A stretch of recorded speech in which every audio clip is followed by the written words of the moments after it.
Daniel stood motionless at the top of the narrow concrete staircase. The heavy iron key still rested inside his hand.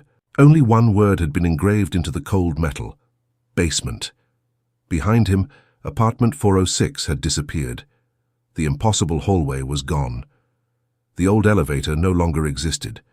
Only the staircase remained. Each concrete step disappeared into darkness below. Daniel looked behind him one final time. There was no way back. The apartment had become nothing more than a blank concrete wall. His only path now led downward. He switched on his flashlight.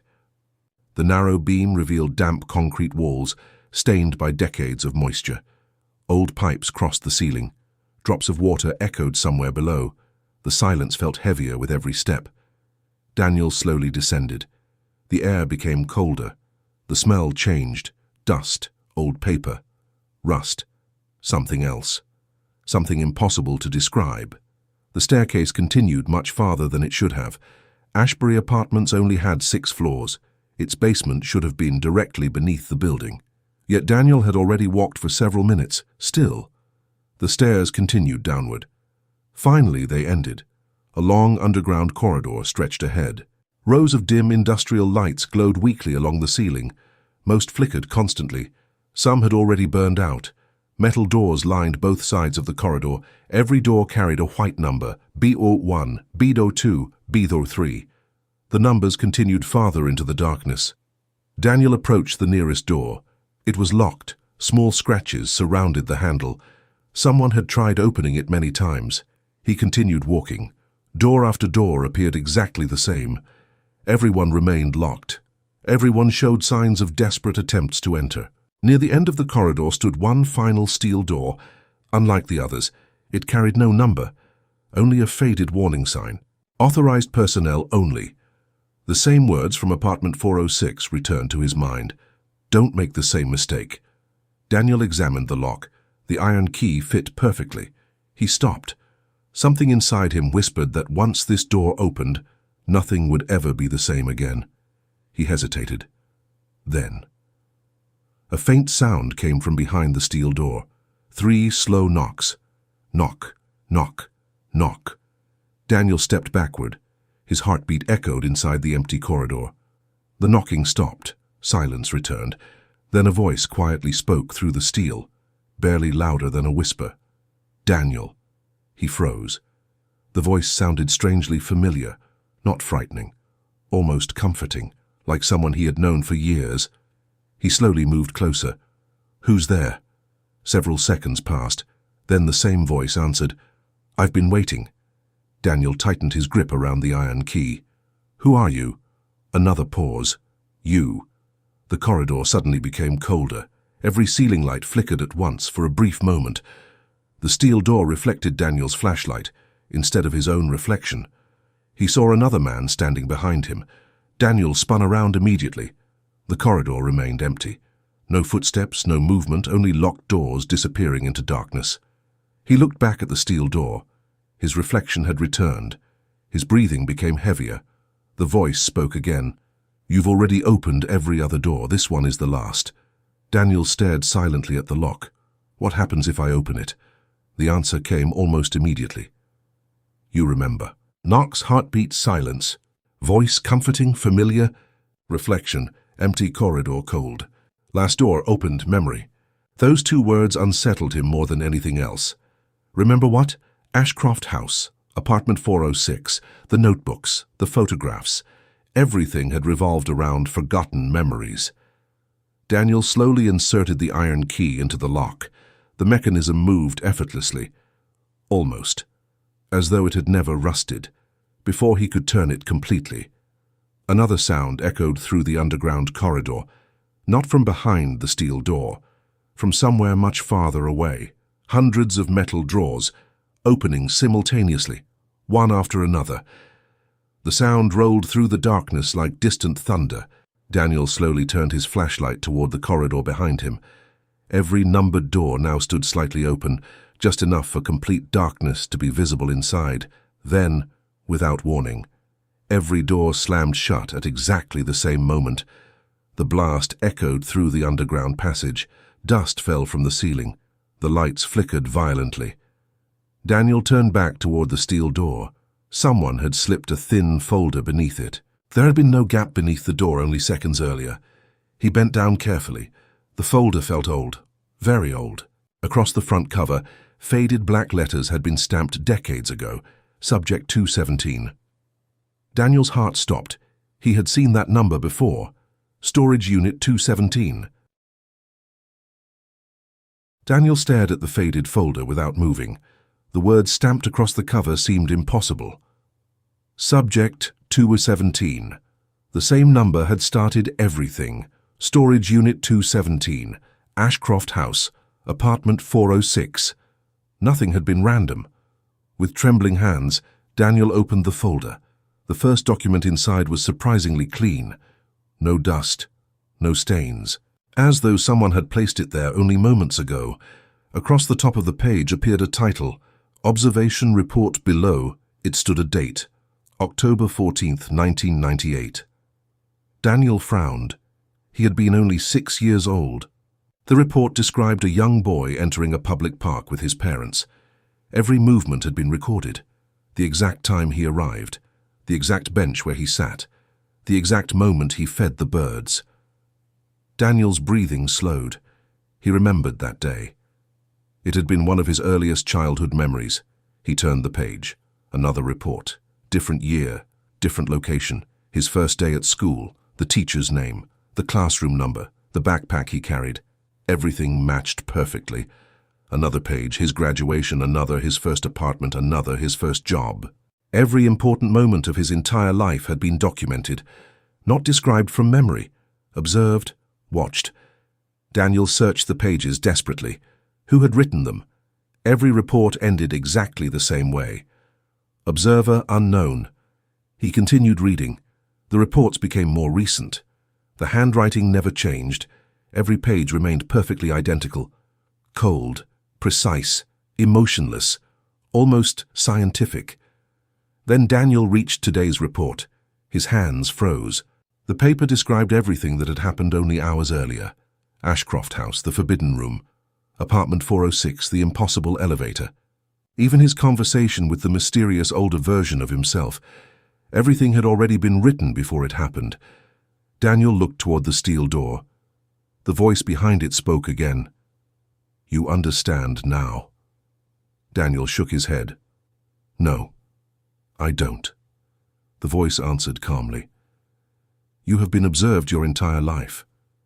Daniel closed the folder. By who? Silence. Then, open the next drawer. Daniel slowly raised his flashlight. Along the corridor stood hundreds of tall steel archive cabinets. Each cabinet contained dozens of numbered drawers. One drawer stood slightly open. Cabinet 17. Drawer 406. He approached carefully. Inside rested hundreds of old photographs. Every single one showed Daniel. Sleeping, walking, reading, driving, talking, sometimes laughing, sometimes crying. Many photographs captured moments he had never shared with anyone. Private moments. Completely impossible photographs. Someone had always been there, watching. He continued searching. The oldest photograph showed him as a newborn baby inside a hospital room. The newest photograph showed him entering the underground corridor less than 10 minutes earlier. The final image remained blank. Only the date had already been printed. Tomorrow. Daniel dropped the photograph. It landed face upward. The blank image slowly darkened. Shapes began appearing, like an old photograph developing. A corridor. The same underground basement. Daniel himself, lying motionless on the concrete floor. His flashlight shattered beside him. Dark liquid spread across the ground. Daniel stepped backward. No. The voice spoke once more. The future is still being written. Daniel looked back at the developing photograph. The image became clearer. Someone stood above his body. The figure wore a long dark coat. Its face remained hidden beneath shadow. Only one object reflected the light. A brass key. The same iron key Daniel still held. Suddenly every archive cabinet around him began opening by themselves. Thousands of folders slid outward. Thousands of photographs fell onto the floor. Every photograph showed different people. Children, women, old men, teenagers. Each folder carried exactly the same title. Subject, only the numbers changed. There were thousands, perhaps millions. Daniel slowly whispered, "How many people?" The voice interrupted. Everyone. Every light inside the basement switched off simultaneously. Only Daniel's flashlight remained. Its weak beam illuminated one final object at the end of the corridor. Another steel door, much larger than the first. Across its surface, someone had painted one sentence in thick white letters: "Do not enter alone." Daniel stood alone beneath the faint beam of his flashlight. The enormous steel door filled the end of the underground corridor. Across its surface, the warning remained perfectly visible: "Do not enter alone." The words looked freshly painted, almost as if someone expected him to arrive. The iron key inside his hand had become painfully cold. His fingers felt numb. Behind him, thousands of archive folders lay scattered across the concrete floor. Photographs covered every step. Faces stared upward from every direction. Some looked frightened. Others smiled. Many seemed completely unaware they were being watched. Daniel slowly approached the massive steel door. The closer he came, the quieter everything became. No dripping water, no buzzing lights. Even his own footsteps seemed to disappear. Only silence remained. He inserted the iron key. The lock opened immediately. The heavy door slowly moved inward by itself. Beyond it stretched another room, far larger than the archive. Rows of enormous monitors covered every wall from floor to ceiling. Hundreds of screens glowed inside the darkness. Every monitor displayed a different person: families eating dinner, children sleeping, students walking through school corridors, old men reading newspapers, thousands of ordinary lives. Daniel looked closer. Every screen showed a different location, different city, different country. The room silently observed everyone. One monitor suddenly changed. Daniel stared at the image. It showed him, standing inside the control room, watching himself. Another monitor activated. It displayed apartment 406. Another. Ashcroft House. Another. Storage unit 217. Every place connected to his journey appeared together. The realization struck him immediately. They had never been separate locations. They were checkpoints. Every person eventually reached one of them. A calm voice echoed through the room, not from behind him, not from the speakers. It seemed to come from everywhere. "Welcome, observer." Daniel turned slowly. No one stood inside the room. "Who are you?" the voice answered. "You asked that question many times." A single monitor illuminated brighter than the others. An old security recording began playing. The date read, April 9th, 1981. A younger man entered the same control room. He carried the same iron key, the same black notebook, the same frightened expression. Daniel watched silently. The recording continued. The younger man looked directly toward the camera. It was his father. Daniel's heartbeat stopped. His father had disappeared when Daniel was only 8 years old. Police never found him. The recording showed him walking through the control room. He stopped before the largest monitor, then looked directly into the camera. "I understand now. They're never missing. They become the next observer." The recording ended. Daniel stepped backward. "No." The voice spoke once again. "Every observer protects the next generation. Every generation chooses one successor." Daniel shook his head. "I'm leaving." The room remained silent. Then every monitor changed simultaneously. Each screen now showed Daniel standing inside the control room. Future dates appeared beneath every image.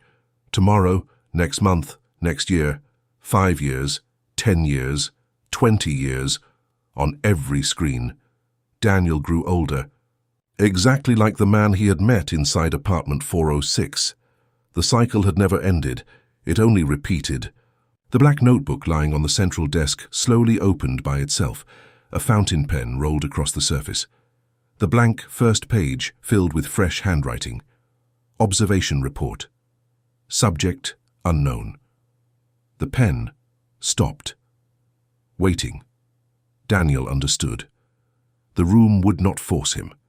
He had to write willingly. Only then would another observer be created. He stared at the empty chair behind the desk. Exactly the same chair that had appeared inside apartment 406. Exactly the same chair that existed inside Ashcroft House. Everything had always been connected. Suddenly, a loud metallic impact echoed somewhere beneath the room, not from inside, from even deeper underground. Every monitor instantly went black. Emergency lights activated. For the first time, the calm voice sounded frightened. It has awakened. A deep vibration shook the concrete floor. Dust poured from the ceiling, far below. Something enormous struck another metal door. Once, twice. A third impact echoed through the foundations. Daniel looked toward a narrow stairway descending even farther underground. At the bottom, a massive reinforced vault door slowly appeared beneath the emergency lights. Across its rusted surface stood faded white letters. Property 13. Then, something knocked from the other side.